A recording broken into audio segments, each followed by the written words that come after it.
من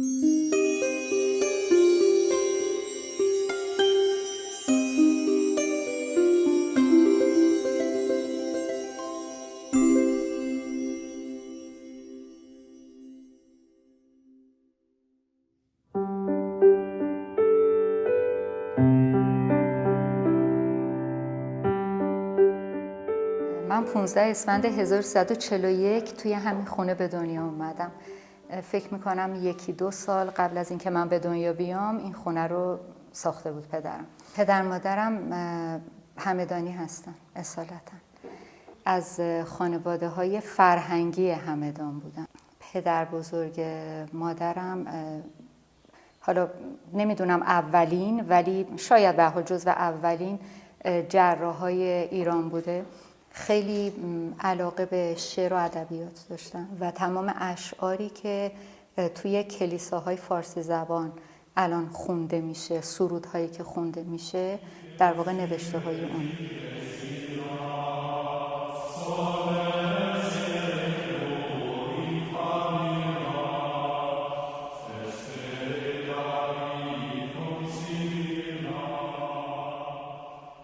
خیلی علاقه داشتن به اینکه دختراشون هم تحصیل بکنن.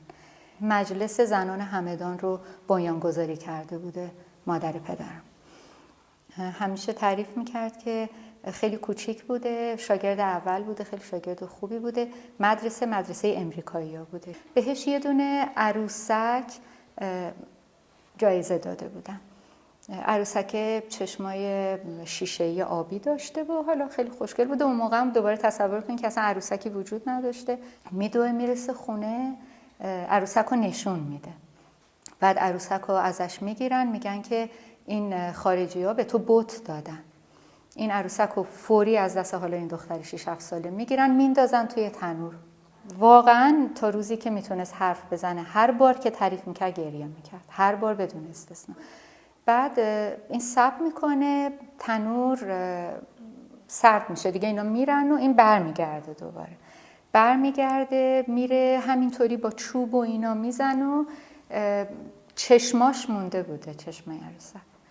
و این چشما رو داشت تا وقتی که زنده بود. 2 چشم آبی رو نگه داشته بود.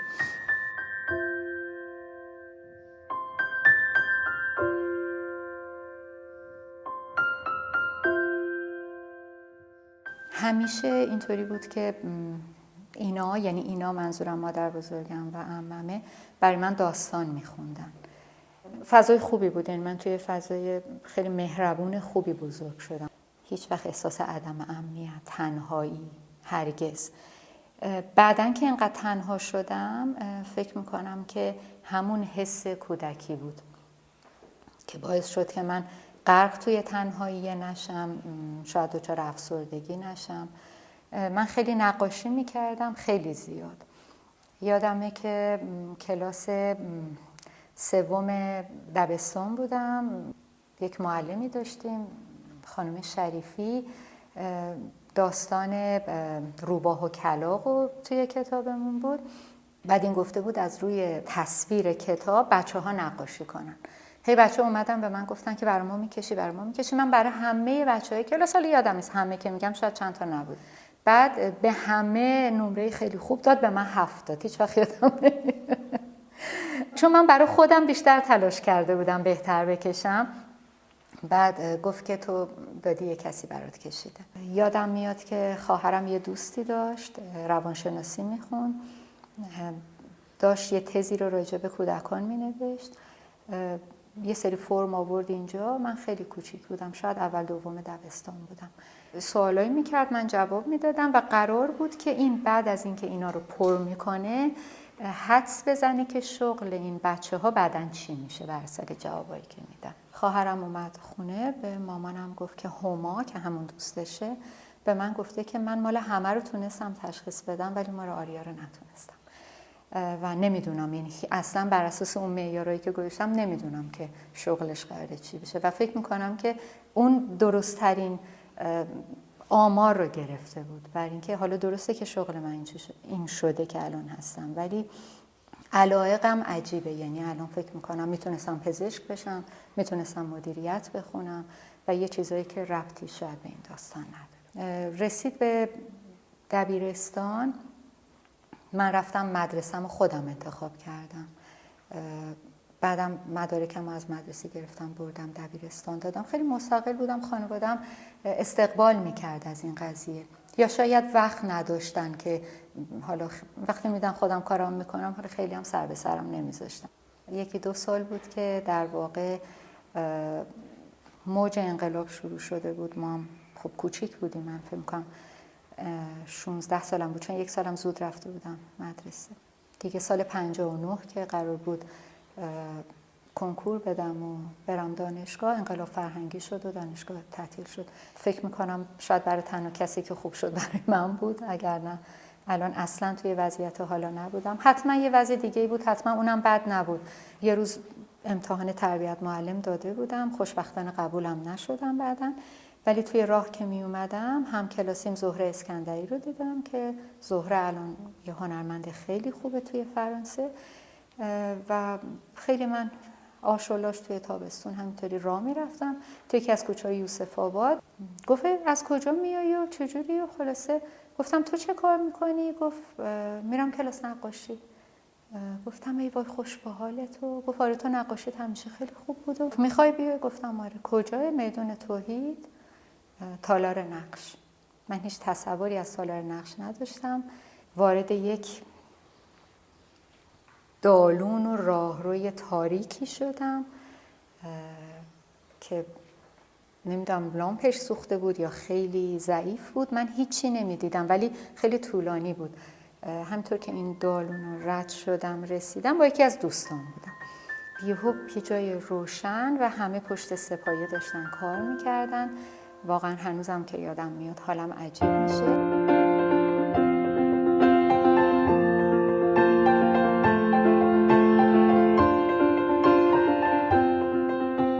خلاصه وارد یک فضای اینطوری همه داشتن کار میکردن. حمید ساهر معلم بود که حالا میدونم که چه کار خیلی جدی رو توی زندگی تک تک ما انجام داد. بیشتر از خونمون دیگه توی اون سالها ما توی تالار نقش زندگی میکردیم. بنابراین ما وارد یک فضای حرفه‌ای آتلیه‌ای شدیم. از اون دوره هنرمندای زیادی در اومدن. معصوم مظفری، داوود مظفری، سغراءزاره، من بودم، شیراز امیری، علی رسولی، مرتضی اسدی. اینا همه حاصل اون دوران تالار نقش. بهروز مسلمیان کلاس نقاشی داشت به اسم ونگوگ، آتلیه ونگوگ. حالا چه مسائلی پیش اومده بود من واقعا نمیدونم، ولی بسته بودن. یه روزی گفتن که ونگوگو بستن. کلاسای نقاشی هم زیاد نبود، شاید فقط همینجا تالار نقش بود. فکر میکنم آقای آقداشلو اون آتلیه خودش رو داشت توی انقلاب، کوچه اسکو که خب خیلی معروفه. آقای الخاص کلاسای خصوصی خودش رو داشت و ونگوگ. من فکر نمی کنم جای دیگه بود، یا اگر بود معروف نبود. بعد یه روز اومدم گفتم ونگوگ بست و فرداش، حالا فردا این روزی که ما شنیدیم، آقای ساهر اومد گفت که یه نقاش خیلی درجه یک هست به اسم بهروز مسلمیان و قراره که اون بیاد اینجا تدریس کنه. بنابراین بچه هایی که به یه پیشرفتی رسیدن میرن کلاس آقای مسلمیان، که دوباره مثل یک محل تقاطعی تو زندگی من بود واقعا. آشنایی با مسلمیان که تا همین الان ادامه داره. به مراتب موضوع نقاشی جدی‌تر شد توی زندگیم. دیگه شد همه چیزم. من هیچ چیزی رو دیگه با از یک دریچه دیگه‌ای بهش نگاه نمی‌کردم.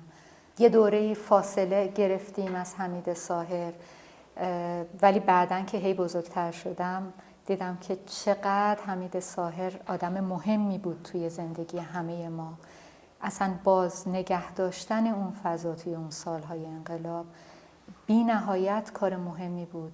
ولی بعد از اون دیگه تالار نقش رو میبنده. مشکلات شدید اقتصادی داشت و بعد میره آذربایجان شوروی. الان اونجا زندگی میکنه، اما هر از چندگاهی میاد ایران دوباره میره.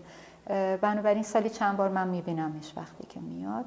اونجا مجسمه سازی میکنه ولی بار اول که من دیدمش گفت که سنگ قبر درست میکنم ولی به شکل مجسمه، یعنی مجسمه هایی که مثل پرلاشز پاریس دیدین که چجوریه.